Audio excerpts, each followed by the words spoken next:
Good. Just wait for this to kick over. Great. Cool. We are live.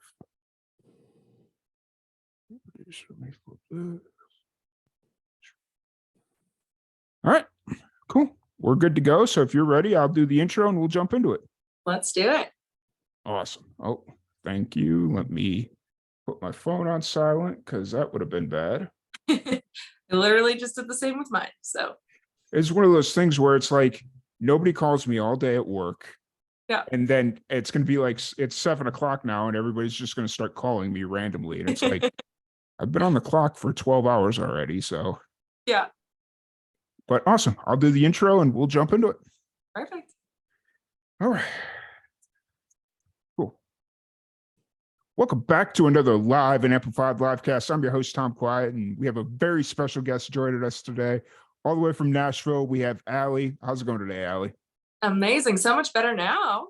Oh, thank you. I'm really excited to chat with you and get to know more about you. I've been listening to your music all day, and just the personality you portray on all your music just brightened my entire day up. So I'm just really excited to sit down and chat with you and get to know more about you. Oh, thank you so much. So you're originally from Edmonton, Alberta, but you're now based out of Nashville. So what was it kind of like growing up in Edmonton? Cold, for starters. Sure.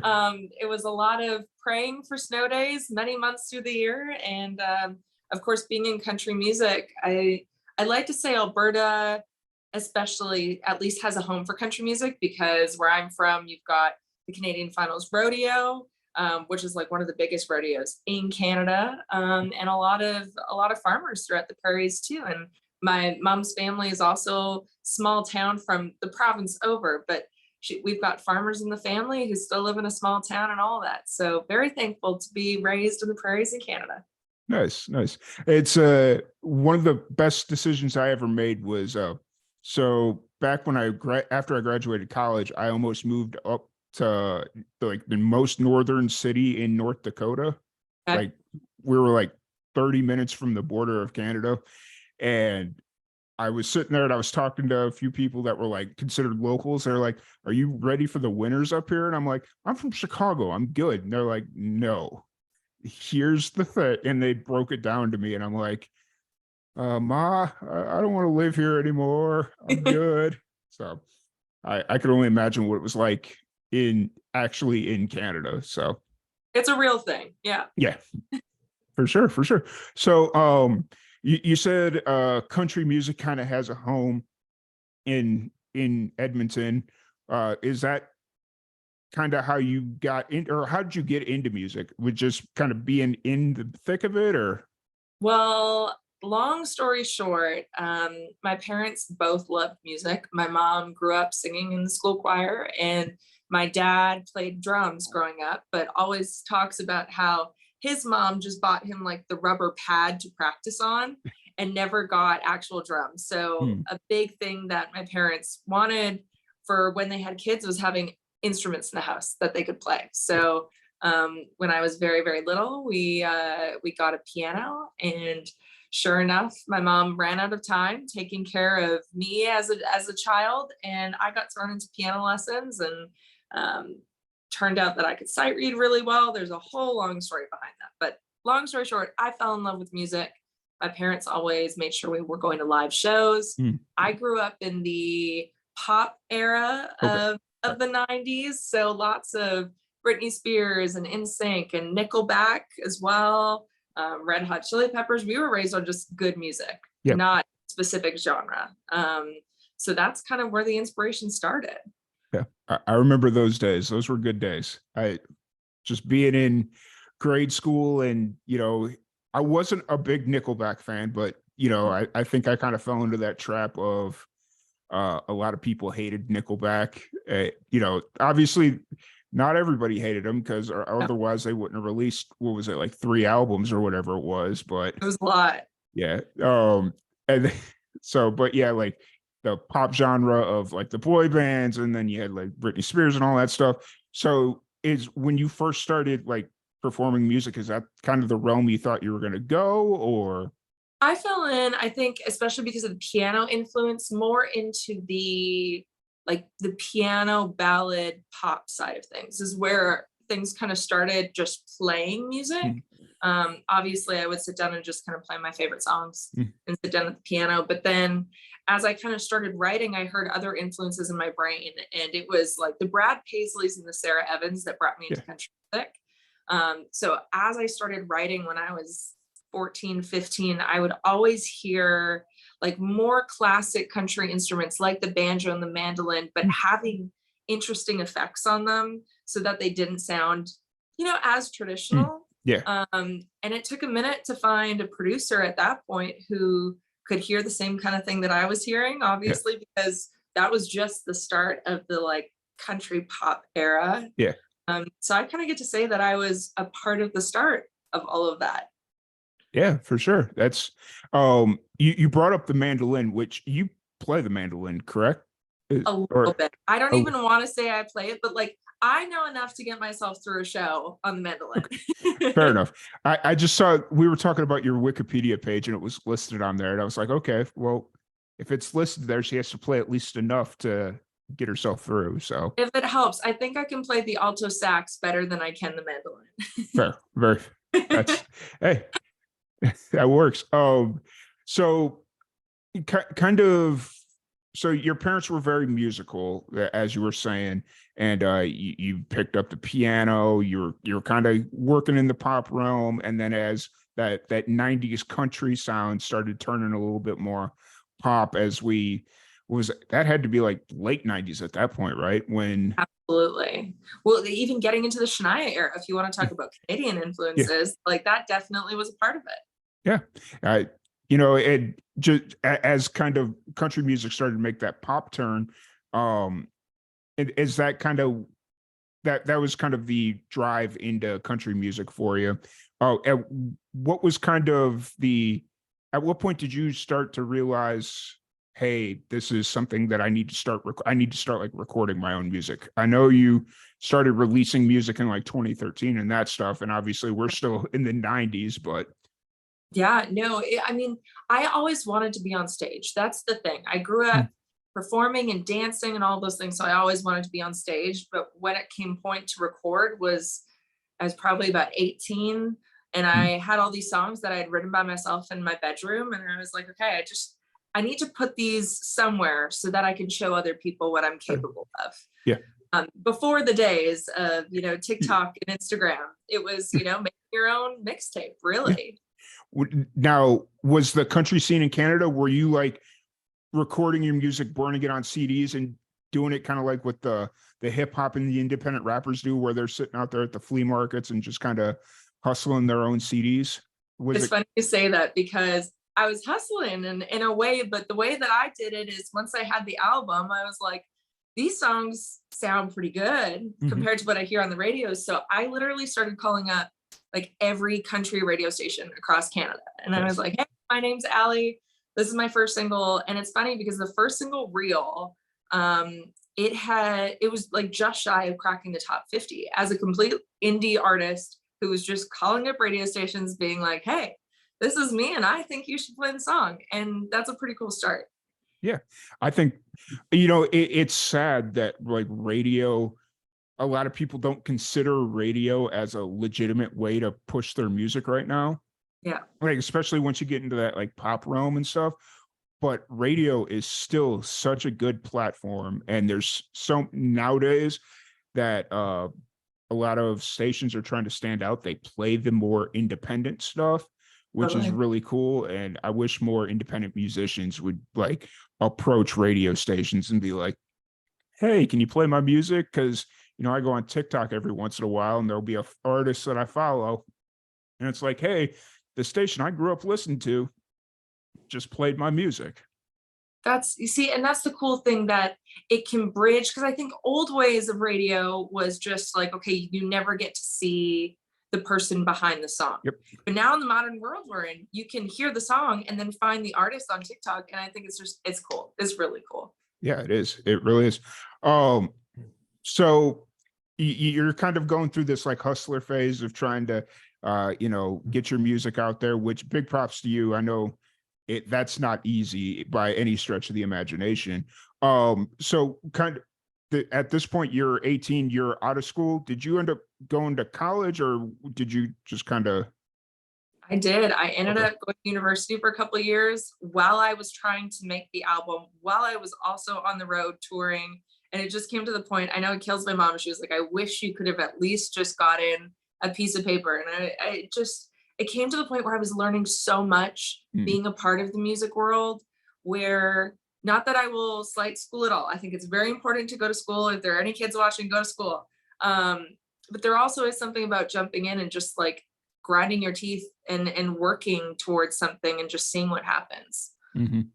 So you started touring before you were releasing music. Is that what I'm Yeah, picking up I was on? taking any gig I could. I was playing a lot of private events too for Mhm. just like piano wise. I was still playing classical piano gigs all the time just for whoever needed a piano player. So I was all over the place just trying to play as much music as I possibly could. Nice, nice. That's really that. So kind of go. How did you kind of balance everything? Like, because obviously doing like the piano gigs, you're either playing covers or you're essentially playing somebody else's music, but you Totally. also got your own creative passions that you want to do over here, but then you also got school. How did you kind of balance everything? I think having a little getaway from everything at some point kept me sane. I know that sounds odd, but it was just like, okay, you focus here for an hour, you focus here for an hour, you focus here for an hour. And at some point, everything gets finished. For sure, for sure. Um, so going through school, you finish or you do the school thing for a little bit. Where does the were you named up up and coming artist in Canada, or what was this I was reading? I'm trying to Yeah. remember what it was. Goodness, there was a couple of years, I was nominated for CCMA awards, which There was it is. wild, for female artist and rising star. And that was pretty cool and unexpected because I went from being just like an independent artist to, signing a label deal and Mhm, being at an award show where my name was being called. And the coolest part is that year it was in Saskatoon, mhm, which is the province over where all my mom's family is from, and in like an hour around. So it was like all of my family there too, and just like mhm. the coolest way to experience the first like that. Yeah, gotcha. So just so we're because I felt like we kind of jumped time a little bit there. Where does the rising female artist and getting signed to the label, where is that in comparison to like after you left school? How? Yeah.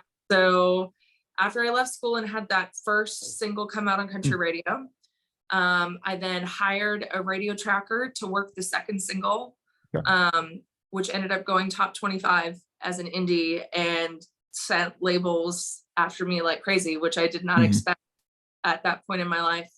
Um, and it all happened very quickly. And okay. by the time, we sat down and started working on music while I was signed to the label, it was probably 2 years, I'd say, Yeah. into being with the label um, that we kind of got nominated, which is Yeah. wild.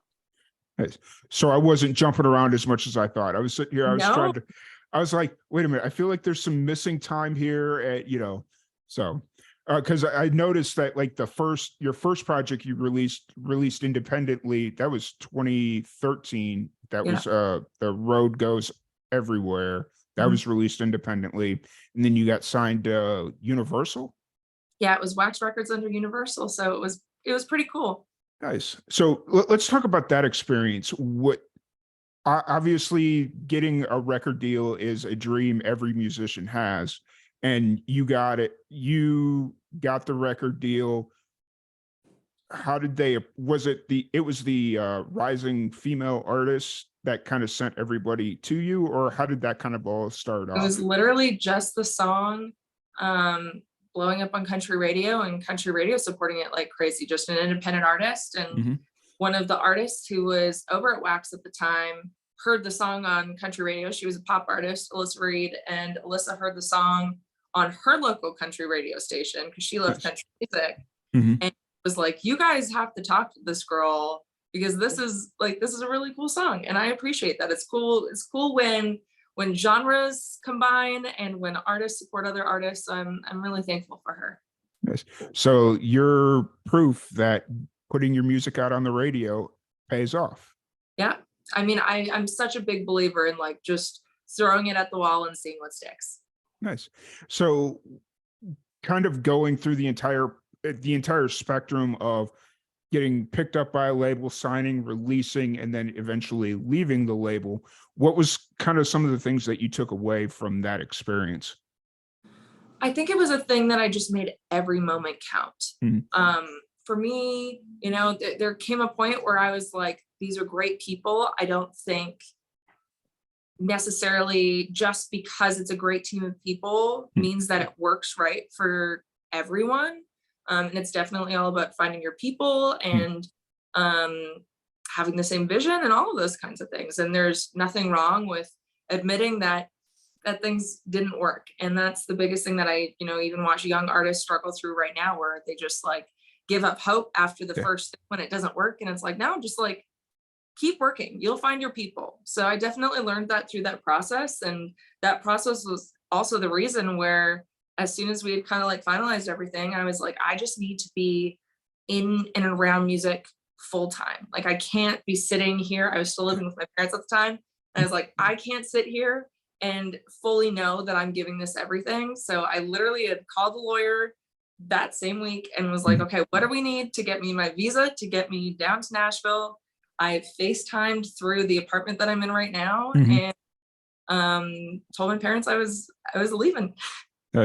So when you moved to Nashville, were you still signed to Universal, or did you leave Universal and then move to Nashville? I left and then I came over here. It was Yeah. like, it was a clean slate of just, you know, kind of speed tracking my way around town Mhm. and trying to find people that I worked really well with. Nice. So since you've been in Nashville now for a good minute, what's the experience? Had you been to Nashville before you decided to up and move, or? Yeah, it's funny. Okay. My first trip to Nashville ever was 2009. And that same rodeo that I was talking about earlier, every single year they would do, it was called Country Vocal Spotlight. Mhm. And it was strictly like a karaoke vocal competition. And my sister, my younger sister, who plays in my band with me, had won the youth division. So we got Nice. to come down here technically because she won, and I got to reap all the benefits as well. But we were like backstage at the Opry, like with Little Big Town at the time, like Nice. 2009. I feel like not, I don't want to say no one knew who they were, but I was such a big fan, and Yeah. I thought they were still like under the scene at that point. Mhm. So um, that was kind of the inspiration behind, I think, moving to Nashville at some point. Nice. I I remember the first time I saw Little Big Town at a company picnic Amazing. at So cool. so I worked for when I was in college in 2011. I think, yeah, it was 2011. I interned for a baseball team, and uh the local Pepsi distributor rented out our park and did like a family week, like a family day thing where they just kind of came in and essentially did like a company picnic, except brought in like local Nashville acts because this was in Southern Illinois and it's not far from Nashville. So I remember it was a band by the name of Gloriana. Yeah. It was right after Soul Surfer had come out. It was Little Big Town because Boondocks was just starting to like really pick up some momentum. Yeah. And the big headliner was Kelly Pickler. Amazing. And I'm just sitting here, I'm like, we're in the middle of nowhere at a regional Pepsi family picnic, and they're putting on this kind of a concert. What is going on right now? That is So one of the coolest stories I think I've ever heard. and they supposedly they did it every year. And so I was like, that's crazy. So just I had to share the Little Big Town story. So No, I love it. We love Little Big Town, and it's cool to think that, yeah. So like even 2009, that time yeah, frame, just like they were just starting to pop off, which is really cool. yeah. And it just shows how much time it takes to actually like really make momentum, because 2009 they were starting to pick up, and then I think Boondocks was had been making the rounds, and they were getting ready to release whatever the second big one that was afterwards. Yeah. But yeah, that's crazy. Well, they Uh, call Nashville a 10-year town, so sounds yeah, about right.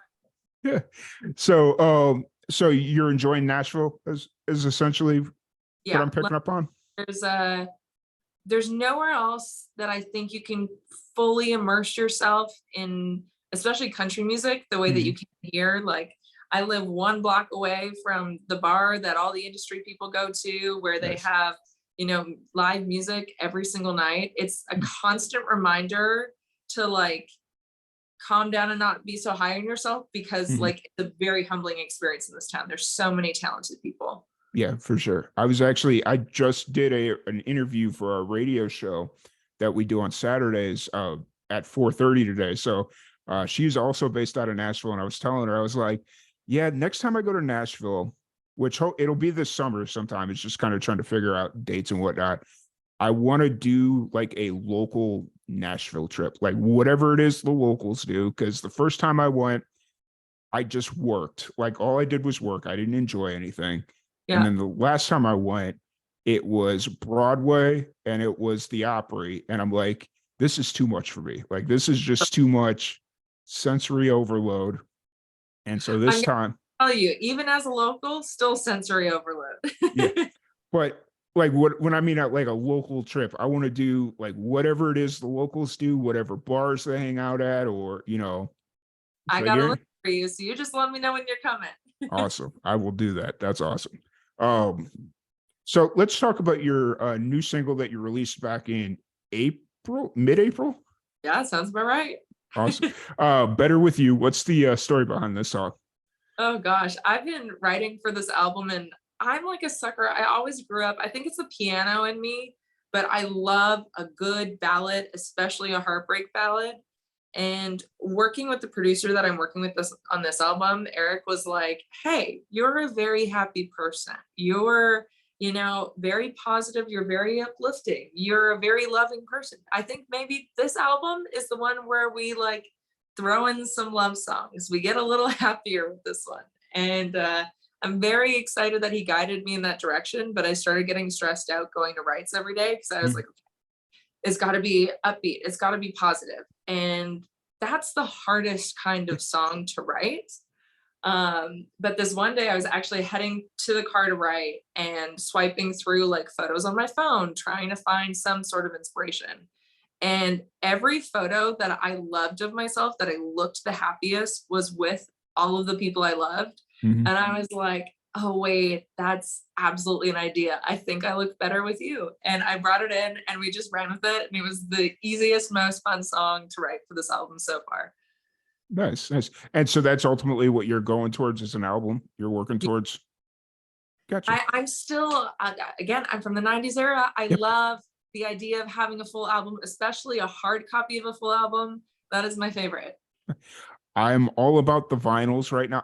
It's been a little bit since I've been to a show that's had like vinyl where the artist had vinyl, Yeah. but if I go to a show and they have vinyl, it's like I know exactly how much you paid for that. So here, take my Totally. money. So it's one of those things where it's not that I feel bad, but it's just like I'd much rather pay 30, whatever, $35 for the vinyl because it's just an iconic piece of art, you know. Absolutely. So as long as cassette tapes don't make a comeback, like a big comeback, I'll be Yeah, okay. I'll be okay with yeah, life. So I agree with you.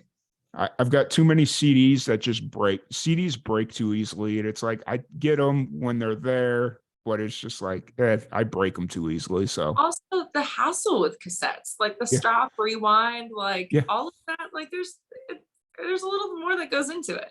yeah, for sure, for sure. Oh, so what was kind of so this will be your fourth album, correct? Yeah, yeah. I sit here, I'm trying to do math. Fourth, yes. It's hard to believe actually. And through all of those processes, they've all been different. Like I don't Mm, even think um one album sounds like the other. Although it's always been my thing. Like I appreciate the Taylor Swift ability to jump genre to genre mm, to genre and carry her fans with her. I think that is such a cool ability to have. Mhm.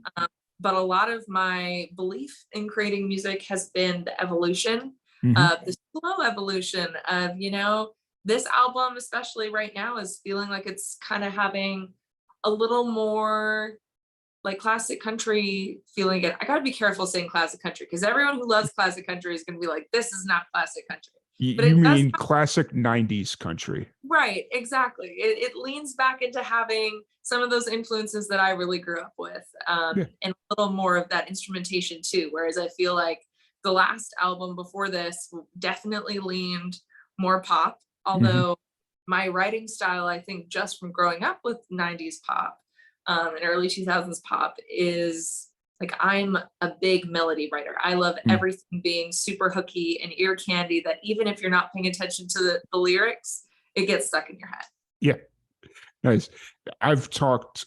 So I wasn't a huge fan of country music in the 90s. It's just, it wasn't on my radar growing up in South Chicago. Yeah. But it feels like every podcast, every radio interview I've done over the last few weeks, we've reverted back to the 90s country. It's putting it on my radar as I'm listening to new artists and stuff. I'm just kind of picking up on a lot of these little things, the little bit of country music that I did listen to. It's like, huh, I'm picking up the similarities now. So Really? Yeah, I mean, it's the whole thing. I think even I've got a big love for fashion too, and it's that whole, history repeats itself, and mhm. it consistently comes back around. And I'm so happy we're back into the denim phase because my favorite color is denim, and I am ready for all of that. Nice. Bring back the Jinko jeans. I'm all about it. Exactly. Yeah, I don't know about those. Maybe those can stay. Fair enough. Fair enough. Oh, so eh, when you are when you approach the idea of making an album, or are you like specifically recording songs for an album, or do you just kind of find yourself recording music and then it's like, oh, hey, this kind of works. We should probably work this towards an album. What's your approach when it comes to like working on an album? I know friends get frustrated with me, friends who are in music, that is, because we are such a singles based market now, even with listeners. I know I listen to a lot of singles too, but I Mhm. think my own selfishness, like I said, loved an album, loved having album songs, love having cohesive ideas, the Mhm. way that the track listing reads from 1 to 10 or whatever it is, it all kind of tells a story along the way. So in the back of my brain, I can't let go of that. So this album still very much has, you know, a certain group of songs picked because it felt right for this album. Yeah. And I'm completely honest, the album is almost done, but the thing I feel like I'm missing right now is the title track for the album. And I keep telling people that because I'm like, I'm just looking for the idea that really brings all of this together. And they're like, no, that's not how you're supposed to create. And I was like, no, that's exactly Yeah. how I'm going to create because that's what I'm missing. Yeah. Like, I mean, if you know you're missing something specific, it's like, why not create for it? And the fact that you're trying to keep full projects very present in your, I'm going to just say release strategy, because I feel like that's the most adequate way to do it. I love that because I remember as a kid, or I guess not a kid, as a kid in high school, my favorite thing to do was to pop in a CD or pop on a record player and go into the deep cuts, like track 8, buried under 3 interludes. It's, just like all this thing go into these deep cuts that probably aren't getting released now because everybody's like, everything's got to be a single, everybody's got to be a lead single. So Yeah. But my biggest hope is that, even releasing music on TikTok or Instagram or however it is, that the people who love the singles will, like you, go back and circle through, the other stuff on the album and kind of find some of the other hidden gems, should yeah. we say. Yeah. So you said that you're kind of missing the title track for this upcoming project, or the string that kind of ties it all together. What is the ultimate feel? Because I want to try and help you here, because this is Yeah. a show idea that I've been pitching for a very long time, of working through this process, like this creative process of I'm working on this project, but it's missing this thing. Yeah. So you brought it up. So I kind of want to use this as an opportunity to bring my show to light. I love it. Well, okay, let's see. I've got a song. The first single was a song for my sister about being 24. That we have a song called Love Songs, which the hook of it is some songs ain't love songs anymore, about a woman who crashed my show in Nashville and kind of had me stop playing a song. So we've got a song for her. We've got Better With You, song for, I like to say, all my friends and the people you love. I've got a song about beer, which I've never done before. And what else do I have on this album? I have a song about this apartment. Nice. It and sounds like you're dealing, or a lot of your songs are dealing with changes, almost like just. I love this. Yeah, absolutely. Yeah. Okay. So maybe just me, I'm not a songwriter or anything. Maybe explore that time of when you were thinking about leaving school and the pushback you were getting from your mother. Maybe just kind of revisit those moments in your life I love that. and just see if there's something there. Like, obviously not to dig too deep into it, No, but I hope you know my brain's already turning. And as soon as we're done with this, I am going to go and start working on something. nice. Awesome. I will wait to hear that song that comes out of this podcast, because it's so funny because I do like all these podcasts and stuff. And these are the type of conversations that I really enjoy, is just like getting deep into the creative process. And a lot of musicians, they just don't like digging that deep into it because they save it for the writers rounds, or they save it for the co-writes and all that stuff. And it's like, no, let's dig into this. Let's talk about this. Yeah. So No, I love that. Thank you. Yeah, for sure.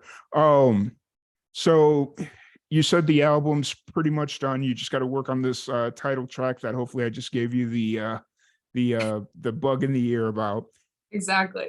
What's how often are you playing like live shows and stuff? Is that something you're doing pretty consistently, or? I've kind of taken a little bit of a seat back from live shows just because now, after having a body of work, I find so much joy in planning a full show after having an album completely done. Nice. And I feel like COVID kind of took the fun out of that away for me with the last one. So I'm just kind of in the writing room trying to finish up this idea that we just started on.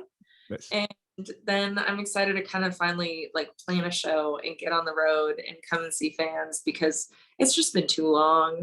Yeah, for sure. And I think that's when an album really gets the support it needs, is when, and it sounds very traditional, but it's a proven way to promote music. You Absolutely. put out an album and you go tour it. It's the way all the big guys do it. So it's the way that we did it before social media, and I think it's still the way that wins. Absolutely.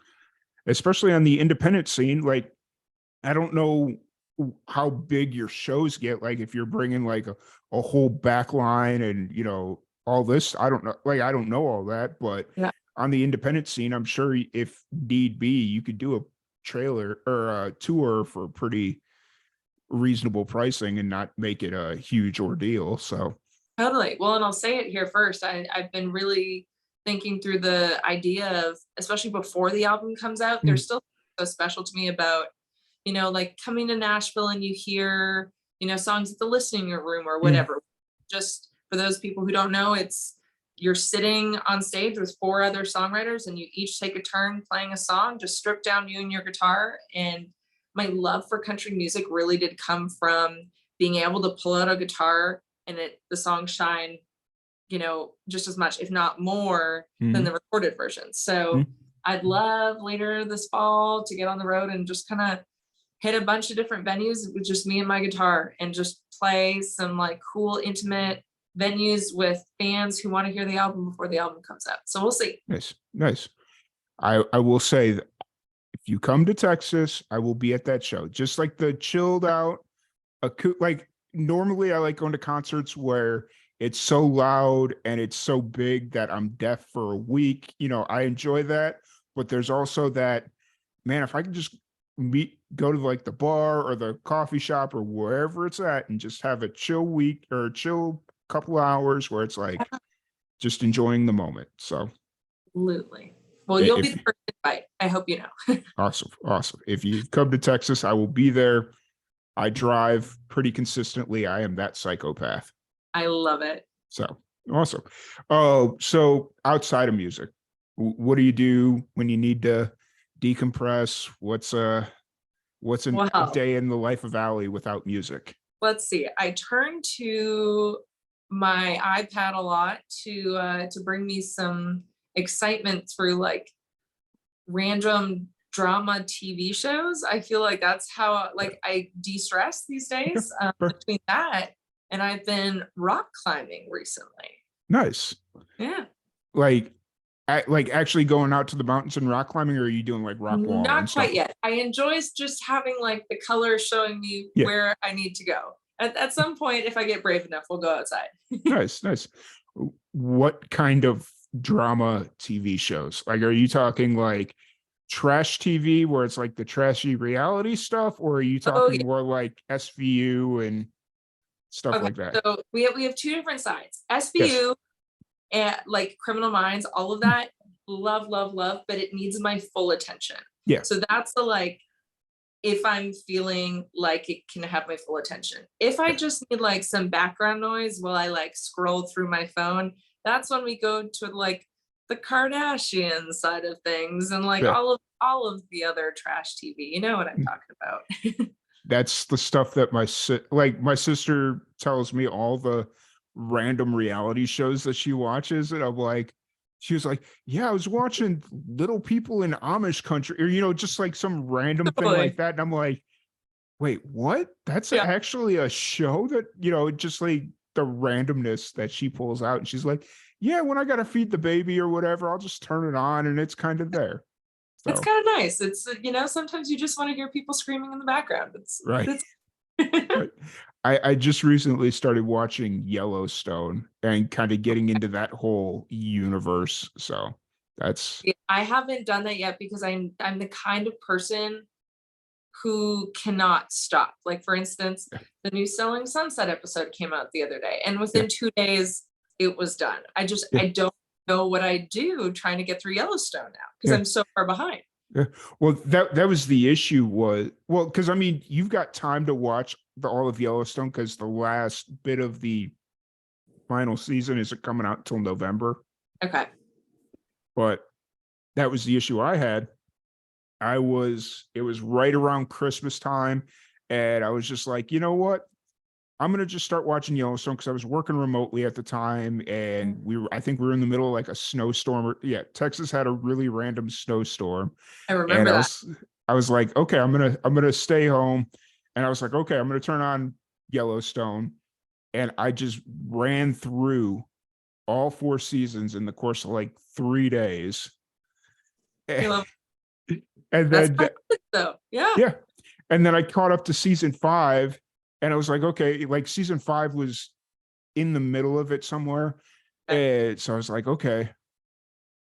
I started watching season 5, got caught up, and now I'm sitting here, I'm like, I want to watch like the rest of it. Like, and it's not Totally. coming out till November. So it's like, oh man, I don't want to sit here and wait. So See, and that's why I don't think I started Grey's Anatomy until last year. And that was the greatest thing, like waiting to start that, because I don't even know how many seasons there are now, but there's enough seasons that I'm good for a while. yeah.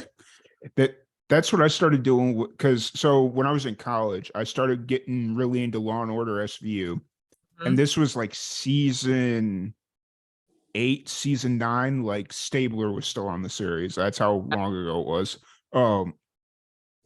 And so I started watching it, and then I got out of it for a while just because, it is what it is. And then last year I was like, you know what? I probably need to get back into it and just kind of watch. And I just ran through the entire series. It took me like a month to get through all the episodes because it's like 20 some odd seasons with 24 episodes apiece. And I'm like, Totally. oh, wow. So I love it. You've inspired me. I might have to go back and start all over again. right? Yeah. It's an experience. Oh, I bet. So awesome. And so then trash, drama, TV, rock climbing, that's pretty sums up your free time. My time, I feel like. I'm a big foodie too. I love traveling when I can travel, and I've been really lucky that, especially this past year, music's kind of taken me some different places to write and all of that. Other than that, I'm full-time music. Nice. That's what keeps me busy. Sweet. So do you go back home to Edmonton at all, or how often do you? So, I feel like I try to go back at Christmas, definitely, because Christmas is not the same without snow. But outside of that, I try to get back and see my family as much as possible. My sister just came and visited me a few weeks ago, so Nice. it's kind of nice to have reasons to go back and forth. Yeah, for sure, for sure. I figured your sister was living down in Nashville with you. No, oh, I wish. Oh, she does too. Oh, she would so much love to be here, but I think I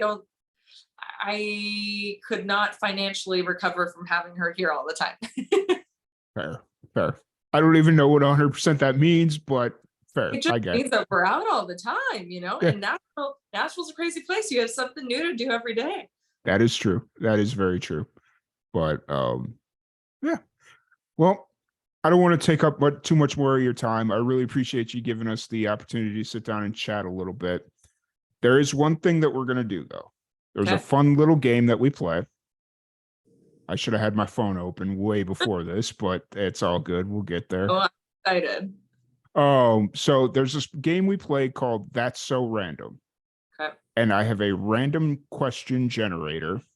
Okay. And I'm going to just ask you 5 random questions, whatever the generator thinks is necessary.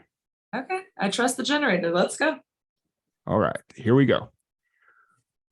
In your opinion, what is the worst smell in the world? Fireball. Fair. Very. Although Fireball, they just showed me this shot with Fireball and a Kahlua. Okay, see, that sounds interesting. It tastes like Cinnamon Toast Crunch. Oh, I might be back in. But I'm in the same boat as you. I cannot drink Fireball straight. It's It terrible. reminds me of high school. I can't anymore. So, all right, let's see. All right, here we go. Would you rather the aliens that make first contact be robotic or organic? Organic. I really don't trust technology. Fair. What childhood attribute are you most proud of? Oh, that's a very interesting question. Sometimes the question generator gets it on the nose. What childhood attribute? I think just having like a young spirit. I've always been raised on just like being very carefree, going with the flow. And I think that's kind of worked out well for me. Sure. Would you rather be a food critic or a film critic? Food. Yeah. I'd be a food critic. And then final question. If you were given a whole year without any responsibilities, what would you seek to accomplish? I would travel the world. I would absolutely go and see all the places that I've been meaning to get to. Yeah, that's very fair. I think that's a lot of people's regret is not traveling more. And, using financial reasons, like whatever it is to not travel, it's like, take those chances. And I think like 2020 to 2022 was a reminder for me for that, where a lot of goals I had set for myself in life, including traveling, I was like, oh, music will take me there one day. Mhm. And that was the reminder where it's like, well, if that one day never comes, like you better just go and do it now. So Yeah. go out and do the things. Yeah, for sure. And then one thing that just popped into my head that I kind of want to ask, since you're from Canada, what's the biggest difference from Canada to the US, in your opinion? Like, what's something that you miss about Canada that you don't get here in the States? I'd say my family. I miss having family close. Like the 2,400 miles away thing is a little tough some days. Sure. Very fair. And then what is poutine? Right? Is that how Oh, you pronounce? no, that's actually the thing, that the biggest difference between Canada and the US is that it's a shame no one here has poutine that I've been able to find. So it's French fries with gravy with cheese curds. And one of the greatest findings of my first years in Nashville was making friends with a girl who's originally also from Canada, who is obsessed with cheese curds Mhm. and poutine and all of the things, where she would get it flown in. Like, Wow. cheese curds so that we could have poutine parties. Yeah. So if you ever do come to Nashville and you want some poutine, you let me know. I know the hookup. Okay, fair. I'm actually kind of surprised I didn't know what that was because I grew up 2 hours from the Wisconsin border and there's a cheese store that sells cheese curds. And just and then That's where she probably gets it from. yeah. And so it's like you get the cheese curds and then fries you can get anywhere. Yeah. And gravy is like a staple in every Midwest diet. So it's like I don't see how this isn't like a thing in the We should Midwest. make it a thing. We should make it a thing. It sounds delicious though. It's pretty incredible. I'm gonna tell you that much. Nice. I'm going to have to go to Canada to try poutine. Nice. Absolutely. I Awesome. can't wait for the review. Awesome. So if anybody wants to check out your music or interact with you on social or any of that fun stuff, where's the best place to find you? Yeah, you can find me at Gotta Be Alee. That's GOTTABEALEE. And that'll pretty much take you anywhere. Awesome. Awesome. And then before we wrap this up, what's a piece of advice you have for the young musicians out there? Follow your dreams. Don't let anyone else telling you what you should do be the reason you do something. I think if you believe in what you're doing, you just keep doing it and everything works itself out. Very fair. Very fair. Well, once again, thank you so much for hanging out with us. It's been an absolute blast. I really appreciate you taking the time to sit down and chat. Once again, anybody out there that wants to support Live and Amplified and everything that we're doing, liveandamplified.net is the best place to do it. You can find our podcast feed, our radio show feed, all the fun stuff that we do in and out of the social media realm of things. You can find right there. But once again, we thank everybody for joining us, and we will see you all later. See ya. Awesome. Amazing. Thank you so much. That was so fun. Yeah, absolutely. And so just so you know, this will be out. I'm going to try and get it out tomorrow, but if not, it'll be out Saturday morning sometime. Perfect. And then other than that, did you have any questions about anything? No,